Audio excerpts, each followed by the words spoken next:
தோழர்களே, இந்த வீடியோ யாரோட மனதையும் புண்படுத்துறது நோக்கமில்ல பாத்துக்கங்க. அதையும் மீறி எந்த டோலரோடைய மனதாவது புண்பட்டா அதுக்கு கம்பெனி பொறுப்பில்ல.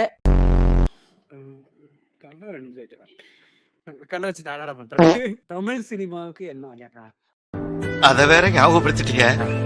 நெஞ்சமெல்லாம் பொண்ணு அறக்கு தம்பி, மறக்க முடியல. அதுதான் என்னோட டாபிக். ஸ்கூல் பையன் மாதிரி பேசுறேன். இன்னைக்கு நம்ம என்ன பார்க்க போறோம்னா வெல்கம் டு ரமேஷ் அந்த மாதிரி ஜோயஸ் நைட்ஸ். அவ்வளோதான் இல்லை, நம்ம பொதுவான இடத்துல என்ன பேசுவோம், ஒன்று சினிமா என்னன்னா அரசியல். அதை பார்க்கும்போது தமிழ் சினிமாக்கு என்னதான் ஆச்சு அப்படின்னு பார்த்தா பேன் இந்தியான்ற நோய் வந்து தாக்கிடுச்சு. யாரோ எங்க இருந்தோ எடுத்துட்டு வந்து எல்லாம் விட்டுட்டு போயிட்டுக்கிறான். இவ்வளவுதான் உருவாகிடுவானு. அதான் அவனுக்கும் ஒர்க் ஆகணும்ன்றதுக்காக கதை யோசிக்க மாட்டானோ, இந்த நல்லா எடுக்கணும் அந்த மாதிரி. சரி, இந்த சுச்சுவேஷனுக்கு இந்த கதை ஒர்க் ஆகுமா, எல்லாம் ஆல் இண்டியா ஹிட் ஆகணும், எல்லா லாங்குவேஜ்லயும் எல்லாருக்கும் தெரியணும். அதுக்கான ஃபார்முலா என்ன, எல்லா கேமியோ எல்லாம் கொண்டு வாங்க, ஒரு சாங் ஹிட் பண்ணுங்க. இந்த மாதிரி ஃபார்முலா எல்லாரும் போட்டு அடிக்கிறாங்க. அதனால நாங்க அந்த கதைக்கு போல. ஸோ இந்த பேன் இந்தியா எப்போ வந்து என்ன இன்னைக்கு ரொம்ப ஜாம் ஆகுது. முழுமையாவதோ சொல்லுவாங்க எப்போ அப்போ நம்ம எல்லாரும் படம் பார்க்கறதுக்கோ இல்ல படம் நல்ல படம் தான் எங்களோட ஒப்பீனியன். கதையா அந்த டைம்ல எதுவும் இல்லைங்க. ஏன் அவ்வளவு ஹைப் இல்லாம இருக்கு? நார்மலா வந்துச்சு கதை, அப்படியே படம் வந்துச்சு, பாட்டு நல்லா ஹிட் ஆயிடுச்சு, அதனால படம் ஓடிச்சு. இப்போ நம்ம கிளம்பும் போதே பயங்கர ஹைப்போட ஆல் இந்தியா ஹிட் பண்ணலாம், 1000 கோடி அடிக்கிறோம் பாரு இந்த வாட்டி. பந்தயம் நாங்க தான் அடிக்கிறோம். காலை எவ்வளவு கோடி தெரியுமா? அந்த மாதிரி காலை எவ்வளவு கோடி, தெரு கோடி இந்த மாதிரி கோடியை பத்தி பேசிட்டு சம்மந்தமே இல்லாம நான் எதுக்கு ஏன் ஏன் ஏன் ஏன் ஏன் ஏன் அப்படின்னு பார்த்தா வெங்காயம் மாதிரி உரிக்க ஒண்ணுமே இல்லை. Pan India pan India pan India. சரி, என்னதான்டா பேன் இண்டியான்னு பார்த்தா எல்லாத்துலயும் இட்டு அடிச்சு என்ன பண்ண போறேன். இப்ப எல்லா லாங்குவேஜும் எல்லாம் போய் காசு காசு காசு கொடு. எல்லாம் பிசினஸ் ஆகி போச்சு. அதில் யாரும் அவ்வளவா ஃபோக்கஸ் பண்ற மாதிரி இருப்பாங்க. இல்லை, உட்காந்து எழுதவும் மாட்டாங்க, ஒன்றும் புரியல. அன்னைக்கு சொல்றான் அது வந்து பார்த்தா சம்மது ஒரு சொல்ல இது மாதிரி கதை வேணா போய் நாவல் படிட்டான். அதெல்லாம் வேணா கதை வேணா 1000 புக் இருக்கு போய் படியாத அப்படின்றான். சரி, ஓகே, நம்ம கதை வேணா ஆக வைக்கலாம். ஒரு வேற பெர்ஸ்பெக்டிவ், அவரே வேற பெர்ஸ்பெக்டிவ். யாரோ இன்டர்வியூ பைக் எடுத்துட்டு இருக்காங்க, யாரோ ஒருத்தர் வந்து படத்துல கதையே இல்லை அப்படின்னு, கதையே இல்லை படத்துல அப்படின்னு அவன் சொல்றான். கதை வேணா நாவல் படிச்சா எவ்வளவு அந்த மாதிரி. இப்போ கொஞ்ச நேரத்துக்கு முன்னாடி ஒருத்தர் பார்த்தோமே, அதை பத்தி இந்த வீடியோ எடுக்கலாமா வேணாமான்ற ஒரு யோசனையில வந்து ஒரு 60 வயசு ஆள போயிட்டு ஏன் இந்த வாட்டி, ஏன்னா இப்ப இருக்கிற ஜென்ரேஷனுக்கு படம் வந்தா அவ்வளோ எனக்கு நல்லா தெரியல.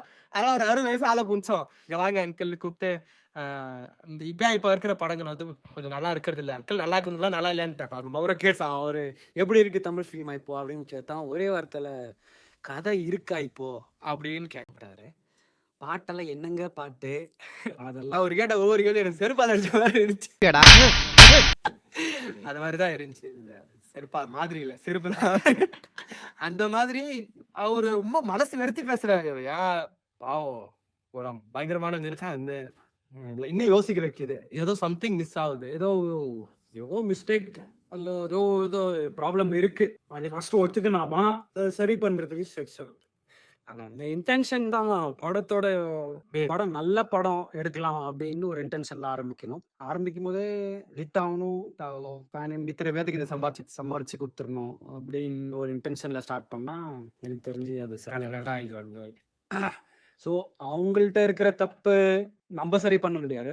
படத்துல என்ன குறை இருக்கு, என்ன அப்ரிசியேஷன் இருக்கோ நம்ம பண்ணணும். அதை பார்த்து அவங்க அதை நாளைக்கு அடுத்து வர படம் எடுக்கிறதா இருந்தா அவங்க பார்த்து அவங்க சரி பண்றாங்களோ பண்ணலையோ நம்ம ஆனஸ்டா நம்ம எது தோணுதோ நம்ம சொல்லிடணும். சாரி பாய்ஸ், லெக்சர் காமெடி காட்டுறியா? பேசிட்டு லெக்சர். சாரி பாஸ், ஆக்சுவலா நம் ஆடியன்ஸ் கிட்ட என்ன பிரச்சனை, ஆடியன்ஸ் இருக்க பிரச்சனை இருக்கு. அந்த மாதிரி வேணும்ட்டு நெகட்டிவ் குறிக்கல, அவ்வளவுதான். என்ன காரணம் எனக்கு பிடிக்கல, அதுக்காக போட்டு ஐடியா அடிப்பேன். அப்புறம் ஹிடன் இந்த ஃபேன் வேற ஃபேன்னா இருந்து இந்த ஹீரோ வேணும்ன்ட்டு இந்த படம் நல்லா இல்லை அப்படி சொல்றது, அந்த கலாச்சாரம் எல்லாம் கொஞ்சம் மாறணும். இவன் நல்லா இருந்தா நல்லா இருக்குது, நல்லா இருந்தா நல்லா இருக்கு, நல்லா இல்லைன்னா நல்லா இல்லைல்ல. ஏன்னா நல்லா இல்ல எனக்கு பிடிச்சிருக்கு, இல்ல எனக்கு பிடிக்கல. உங்க இஷ்டம் போய் பாருங்க. அதாவது இந்த மாதிரி அப்படி அர்த்தம் எப்படி இருக்கு? அதுக்கு வேற யாருன்னா நடிச்சிருந்திருக்கலாம்.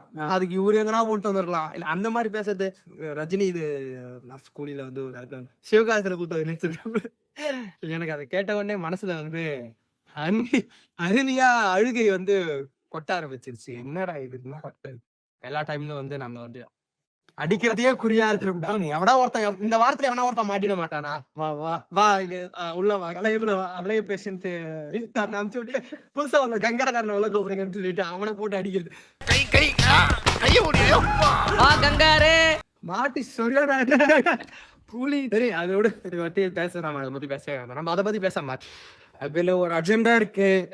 ஏன்னா வியூஸ் யூடியூப் வியூஸ் வருது. நெகட்டிவா பேசுறா பேசினா நிறைய வியூஸ் அப்படின்னு சில பேர் நிறைய பண்றாங்க.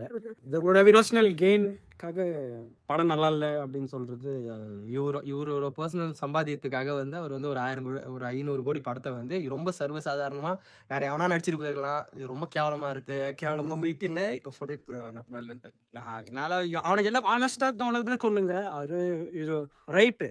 நீங்க டிக்கெட் காசு கொடுத்து 150 ரூபா கொடுக்குறீங்க. உங்களுக்கு ஆனஸ்டா என்ன தோணுதோ அது வந்து பேசலாம். மெனு எடுத்து இப்ப கூட இண்டிபெண்டன்ஸ் இருக்கட்டும். சொல்லலாம், அவருக்கு என்ன வேணுமோ சுதந்திரமா சொல்லலாம். அதுதான் அவருக்கு தெரியுங்களாமா. இந்த அப்ரிசியேஷன் எந்த மாதிரி பண்ணணும்னா வந்து மெய்யாகனை விட்டுட்டோம். அப்போ தவற விட்டுட்டோம். போன வருஷம் தான் அந்த மாதிரி ஒரு படங்கள்லாம் கண்டிப்பா நம்ம அப்ரிஷியேட் பண்ணி இருக்கணும். நம்ம தப்பு இருப்பது நமக்கு நிறைய கற்று வைக்கலாம். எங்க வீடுன்றதால நிறைய பேர் எமோஷனல் கண்ட்ரோல் பண்ண ஆரம்பிச்சு. சில பேர்லாம் வந்து பயங்கரமா எமோஷனல் கண்ட்ரோல். அக்கால வந்து வீட்டுல படம் பார்க்கும் போதே வந்து எமோஷனல் கண்ட்ரோல் பண்ணிடும். ஒரு நல்ல நார்மலா இருந்தா அழுதுருவாங்க. ஆனா அவங்க வீடு சரி எல்லாரும் பாக்குறாங்களே சொல்லிட்டு அழகா கண்ணு அழகா அமைதியா கண் கோச்சுட்டு. ஸோ அந்த எக்ஸ்பீரியன்ஸ் வந்து கேட்கறா இருட்டு அழுதுடலாம். ஒரு சிரிக்கணும், வேணும்னா சிரிச்சிடலாம். யார் சிரிச்சானே தெரியாது. கனெக்டிவா பாக்குறது ஒரு எக்ஸ்பீரியன்ஸ். அது தான் சொல்றோம், எங்கேயுமே கிடைக்காது. தியேட்டர்ல பார்க்கணும். நாங்களும் மேக்ஸிமம் நல்ல படத்தை தியேட்டர்ல ட்ரை பண்ணோம். நான் பார்த்து தியேட்டர்ல ட்ரை பண்ணுறோம். மேக்ஸிமம் ட்ரை பண்றோம்.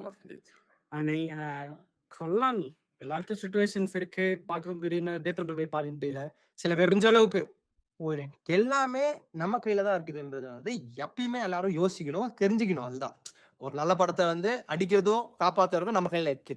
அது ஒரு பவர் மாதிரி. நான் ஒரு normal family, middle class family எனக்கு படம்லாம் அவ்வளோவா எனக்கு இன்ட்ரெஸ்ட் இல்லை. சும்மா ஒரு என்டர்டெயின்மெண்ட் ஃபேக்டருக்காக நான் போய் பார்க்குறேன். நான் ஏன் அதெல்லாம் ஞாபகம் வச்சுக்கணும்? அப்படியே கேள்வி கேட்கலாம். என்ன சொல்றேன்னா, ஹானஸ்டா ஒரு ஜாலியா வேணும். அதை பிடிச்சிருந்தா பிடிச்சது, இல்லைன்னா இல்லை. யார் எவ்வளவு பெருசு தெரியுமா அப்படிங்கிற மாதிரி.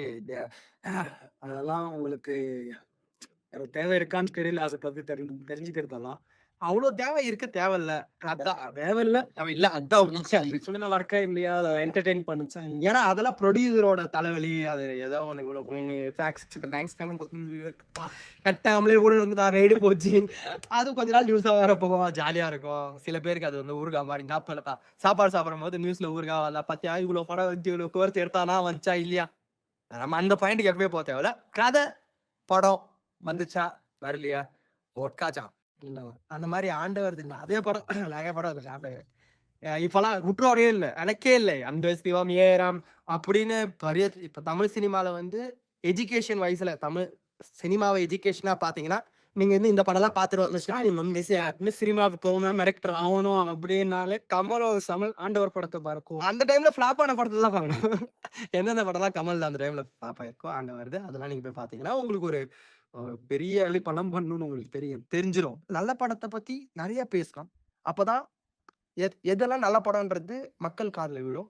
அந்த மாதிரி படம் எடுக்கணும். அந்த மாதிரி இப்ப வளர்ந்து வர எல்லாருமே அந்த மாதிரியான படத்தை வந்து ஓகே இதெல்லாம் நல்ல படம் சொல்றாங்க, அப்ப ஏதோ இருக்குது, அதுல ஏதோ ஒரு எமோஷன் இருக்கு, ஏதோ ஒரு ஆக்ஷன் இருக்கு, ஏதோ ஒரு கோர் இருக்கு. அதுதான் நம்ம அதை புடிச்சுக்கிறோம். இதெல்லாம் நல்ல படம் நம்ம பேசுறா மட்டும்தான் அவன் வந்து அதை அந்த நூலை குடிச்சிட்டு அவங்களால அந்த நூலை குடிச்சிட்டு வர முடியாது. ஆனா இப்போ கொஞ்சம் மாறி இருக்கு.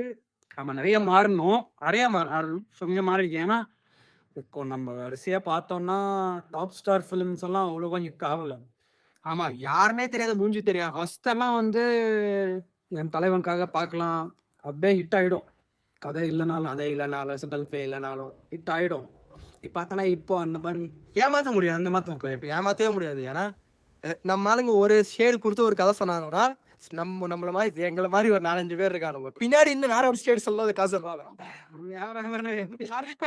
பழம் நல்லா போட்டு அடி அடிக்கும் அப்படின்னு நாங்களே ஒரு கதையை உருவாக்கி அந்த டேரக்டர் எவ்வளவு வச்சு செய்ய முடியுமோ அந்த மாதிரி வரும். நிறைய அடி அடிக்கிறதுக்கு எலிஜிபிளான கண்டிப்பா. ஏன்னா அதான் எங்களுக்கு வேலை. அப்படி அந்த கல்ச்சர் வந்து கல்ச்சர் வந்ததுல ஒரு பிளேட்ல ஒரு கிடையாது நிறைய எதிர்ப்பு. அதே மாதிரி அப்ரிசியேஷனும் இருக்கணும்னு தான். ஆமா, இந்த அளவுக்கு அடிக்க தெரியுங்க நம்மளுக்கு. அதை அள்ளி போய் மேல தூக்கி போத்தலாம். வாங்க ராசா நல்லது வந்துச்சுன்னா வாயா அப்பான்னு பாருங்க. தமிழ் சினிமாவில் இந்த படம் வந்திருக்கு பாருங்க. வேற ஸ்டேட் எல்லாம் பார்த்து இதை பத்தி பேசும். தமிழ் இவங்க வந்து நம்மளோட எண்ணம் வந்து எப்பயுமே 1000 கோடி அடிக்கிறது இல்லை. ஆமா, ஆடியன்ஸ் மாறுமே. ஏன்னா நம்ம கையில எல்லாமே இருக்கு. நாமளே ஒரு நல்ல படத்தை பத்தி நிறைய பேசினா ஆட்டோமேட்டிக்கா அவங்க மாற போறாங்க. அவங்க ஒருத்தவங்களை மாத்தணும்னு நினைச்சானா கண்டிப்பா முடியாது. நாம மாறணும். நெகட்டிவிட்டியை கொஞ்சம் தள்ளி வச்சுட்டு நாம தான் மெஜாரிட்டி. நீங்க வந்து எங்களெல்லாம் லவ் பண்ணணும். நாங்க தான் மெஜாரிட்டி அப்படின்னு மாதிரி நாங்க தான் 50 மாதிரி செட் பண்ணா அவங்க வழிக்கு வர போறாங்க. அவ்வளவுதான். இப்ப நானே ஒண்ணுமே பேசிட்டோம். 2 வாட்டி ஒரு நல்ல விஷயத்த பத்தி பேசணும். 3ஆவதா வரவனா அது நல்ல விஷயம் தெரிஞ்சுச்சா அவன் அதை பத்தி தான் பேசுவான். இல்லைன்னா அவன் மாத்தி பேச முடியாது. ஏன்னா மெஜாரிட்டி நாங்க 2 பேர் இருக்கிறாங்க. ஒரு சம்பாடி வச்சிருக்கோம். நம்ம போயிட்டு எதுனா ஒரு டேரக்டர் தேவை அப்படி பண்ணாத கதை இப்படி பண்றேன் சொல்ல முடியாது. ஏன்னா நம்ம வேலை இல்லை, அது நம்ம வேலை. நல்ல படத்தை வந்து ஆதரிக்கணும். அதான் நம்ம வேலை. நல்ல படம் இல்லைன்னா நல்லா இல்லைன்னு சொல்லலாம். அதை மறுபடியும் மாத்தி போடுறது அவரோட வேலை. அது யார் எடுக்கிறாங்களோ அவங்களோட அதை லேர்னிங்கா பாக்குறவங்க நல்ல படம் எடுப்பாங்க. இல்லை நான் ஃபார்முலா யூஸ் பண்றேன்னா நம்ம காட்டணும் அவங்கள்ட்ட. ஃபார்முலா யூஸ் பண்ணா ஃப்ளாப் ஆகும். நம்மளோட எதிர்ப்பை தெரிவிக்கணும். முடிஞ்சாலும் எப்படி தெரிவிக்கணும்? படம் நானஸ்டான ரிவ்யூ அதை இல்லாம வெறும் ஃபார்முலா யூஸ் பண்ணி எப்படின்னா ஆடியன்ஸை வர வச்சிடலாம் அப்படின்னு அவனை வச்சா நம்ம அதை தப்பு அப்படின்னு நம்ம ப்ரூவ் பண்ண முடியும். அவ்வளோதான். கக்கிட்டோம். நல்ல படங்க வரணும்.